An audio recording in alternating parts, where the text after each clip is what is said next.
Saudi ಅಪಘಾತದಲ್ಲಿ ಬೀದರ್ ಮೂಲದ ಮಹಿಳೆ ಸಾವನ್ನಪ್ಪಿದ್ದಾರೆ. ಈ ಒಂದು ವಿಚಾರವನ್ನ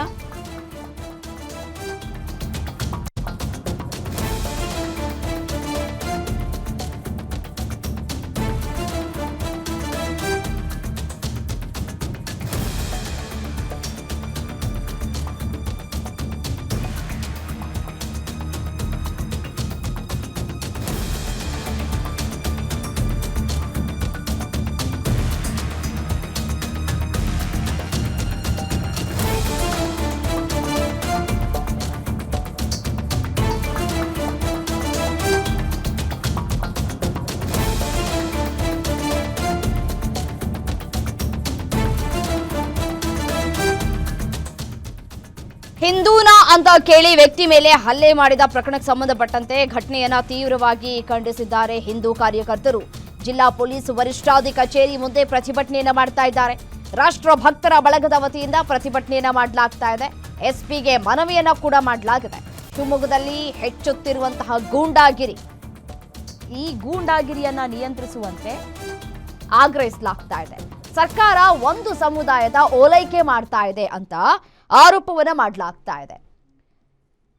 ಈ ರಾಜ್ಯ ಸರ್ಕಾರದ ವಿರುದ್ಧ ಘೋಷಣೆಯನ್ನ ಕೂಗಿ ಪ್ರತಿಭಟನೆಯನ್ನ ಮಾಡಲಾಗ್ತಾ ಇದೆ. ಕೂಡಲೇ ಹಲ್ಲೆ ಮಾಡಿದವರ ವಿರುದ್ಧ ಕ್ರಮವನ್ನ ತೆಗೆದುಕೊಳ್ಳಬೇಕು, ಬಂಧಿಸಬೇಕು ಅಂತ ಹೇಳಿ ಪ್ರತಿಭಟನಾಕಾರರು ಒತ್ತಾಯವನ್ನ ಮಾಡ್ತಾ ಇದ್ದಾರೆ. ಪ್ರತಿಭಟನೆಯಲ್ಲಿ ಮಾಜಿ ಡಿಸಿಎಂ ಕೆಎಸ್ ಈಶ್ವರಪ್ಪ ಪುತ್ರ ಕೂಡ ಭಾಗಿಯಾಗಿದ್ದಾರೆ.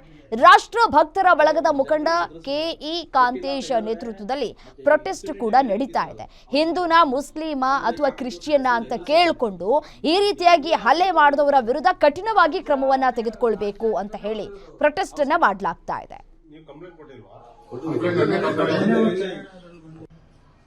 ಬರ್ತಾ ಇರ್ಬೇಕಾದ್ರೆ ಆಟ ಹಾಕಿತ್ತು, ಜೋಬಿಗೆಲ್ಲ ಕೈ ಹಾಕಿದ್ರು ಶುರು ಮಾಡಿದ್ರು. ನಾನು ಸ್ವಲ್ಪ ಅವಾಯ್ಡ್ ಮಾಡಿದೆ. ಅವರಿಗೆ ಅವಾಯ್ಡ್ ಮಾಡಿದ ತಕ್ಷಣ ಏನು ಮಾಡಿದ್ರು, ತಲಾಟ ಆಯಿತು. ಯಾವ ಜೊತೆ ಅವ್ರ ಭಾಷೆ. ಹಿಂದೂಗಳ ಮೇಲೆ ಮಾರಣಾಂತಿಕವಾಗಿ ಹಲ್ಲೆ ಮಾಡಿದಂಥದ್ದು ನಾವೆಲ್ಲರೂ ಕೂಡ ಇನ್ನೂ ಮರ್ತಿಲ್ಲ. ಶಿವಮೊಗ್ಗ ನಗರನೂ ಕೂಡ ಪೆಹಲ್ಗಾಮ್ ಆಗ್ತಿದೆಯಾ ಅನ್ನೋಂಥ ಯೋಚನೆ ಎಲ್ಲ ಹಿಂದೂ ಬಾಂಧವರಲ್ಲಿ ಮೂಡ್ತಾ ಇದೆ. ಹರೀಶ ಯಾವಾಗ ಹೌದು ನಾನೊಬ್ಬ ಹಿಂದೂ ಅಂತ ಹೇಳಿದ ನಂತರ ಆ 3 ಜನ ಮುಸಲ್ಮಾನ್ ಗೂಂಡಾಗಳು ಓಡಿಸ್ಕೊಂಬಂದು ಕೈ, ಮೂಗು, ಕಣ್ಣಿಗೆ ಫ್ರ್ಯಾಕ್ಚರ್ ಆಗೋ ರೀತಿಯಲ್ಲಿ ಮಾರಣಾಂತಿಕ ಹಲ್ಲೆ ಆಗಿರೋದು ಇಡೀ ಹಿಂದೂ ಸಮಾಜ ನಾವು ಖಂಡಿಸ್ತಾ ಇದ್ದೀವಿ. 3 ದಿನ ಆದ್ರೂ ಕೂಡ ಪೊಲೀಸ್ ಇಲಾಖೆ ಯಾವುದೇ ಒಬ್ಬ ದುಷ್ಕರ್ಮಿಗಳನ್ನು ಕೂಡ ಈ ತತ್ಕ್ಷಣವಾಗಿ ಬಂಧಿಸಿಲ್ಲ.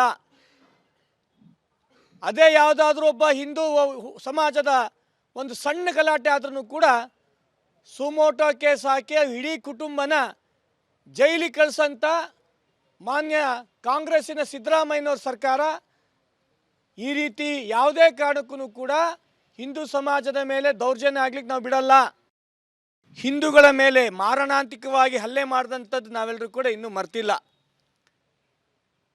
ಶಿವಮೊಗ್ಗ ನಗರನೂ ಕೂಡ ಪೆಹಲ್ಗಾಮ್ ಆಗ್ತಿದೆಯಾ ಅನ್ನೋಂಥ ಯೋಚನೆ ಎಲ್ಲ ಹಿಂದೂ ಬಾಂಧವರಲ್ಲಿ ಮೂಡ್ತಾ ಇದೆ. ಹರೀಶ ಯಾವಾಗ ಹೌದು ನಾನೊಬ್ಬ ಹಿಂದೂ ಅಂತ ಹೇಳಿದ ನಂತರ ಆ 3 ಜನ ಮುಸಲ್ಮಾನ್ ಗೂಂಡಾಗಳು ಓಡಿಸ್ಕೊಂಬಂದು